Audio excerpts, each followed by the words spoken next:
ನಮ್ಮ ಕ್ಷೇತ್ರಕ್ಕೆ B J P ಅಭ್ಯರ್ಥಿ ಬಿಜೆಪಿ ಅಭ್ಯರ್ಥಿ ಮಂಜುನಾಥ್. ಸೊ ಯಾಕೆ ಅಂತ? ಯಾಕೆ ಅಂದರೆ ಬಿ ಜೆ ಪಿಯವ್ರು ಚೆನ್ನಾಗಿ ಕೆಲಸ ಮಾಡ್ತಾರೆ, ಅದಕ್ಕೆ. ಮೋದಿಜಿ ನಮ್ಗೆ ಒಳ್ಳೆ ತುಂಬ ಎಲ್ಲ ಹೆಲ್ಪ್ ಮಾಡಿದ್ದಾರೆ, ನಮ್ಮ ಜಮೀನ್ದೆಲ್ಲ ದುಡ್ಡು ಕೊಡ್ತಾ ಇದ್ದಾರೆ, ಅದಕ್ಕೋಸ್ಕರ ನಾವು ಅವ್ರನ್ನ ಲೈಕ್ ಮಾಡ್ತೀವಿ, ಸೊ ಅವ್ರನ್ನೇ ಬಯಸಿದ್ರೆ ಅವ್ರನ್ನೇ ಬಯಸೋದು. ನಾವಿಲ್ಲಿ ಸಂಸದರು ಅಷ್ಟೇ, ಶಾಸಕರು ಅಷ್ಟೇ ಬಿ ಜೆ ಪಿಯವ್ರನ್ನೇ ಬಯಸೋದು. ಕಾಂಗ್ರೆಸ್ ಅವ್ರು ಏನೂ ಮಾಡಿಲ್ಲ ಇಲ್ಲಿ, ಸುಮ್ಮನೆ ಬಿ ಜೆ ಪಿಯವ್ರು ಮಾಡಿರೋದನ್ನು ಕಾಂಗ್ರೆಸ್ ಅವ್ರು ನಾವು ಮಾಡಿದ್ದೀವಿ ಅಂತಾರೆ. ಅವ್ರು ನಾವು ಸರ್ಕಾರ ಬಂದಿದ್ದ ತಕ್ಷಣ 350 ರೂಪಾಯಿ ಸಿಲಿಂಡ್ರ್ ಕೊಡ್ತೀನಿ ಅಂದರು, ಕೊಟ್ಟಿಲ್ಲ ಅವರು. ಇವತ್ತು ಮೋದಿ ಸರ್ಕಾರದ ಮೇಲೆ ಎತ್ತಾಕ್ತಾರೆ ಅವರು, ಆ ಥರದವ್ರು ಅವರು ಅಲ್ವಾ. ಹಾಂ, ಸೆಂಟ್ರಲ್ನವ್ರು ಮಾಡೋದು, ಈ ರಾಜ್ಯದವ್ರು ನಾವು ಮಾಡ್ತೀವಿ ಅಂತ ಪಡ್ಕೊಳ್ತಾರೆ. ಹಾಂ, ಎಷ್ಟು ಮೋಸ ನೋಡಿ ಅವ್ರದ್ದು ಕಾಂಗ್ರೆಸ್ ಅವ್ರದ್ದು. ಬಿಟ್ಟಿ ಭಾಗ್ಯ ಅಂತ ಕೊಟ್ಟರು, ಎಲ್ಲ ನಮ್ಮ ತಲೆ ಮೇಲೆ ಮಣ್ಣು ಎಳೆದ್ಬಿಟ್ರು.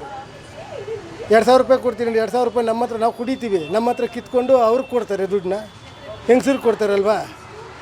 ಮೋಸ ತಾನೇ ಅವ್ರು ಮಾಡೋದು.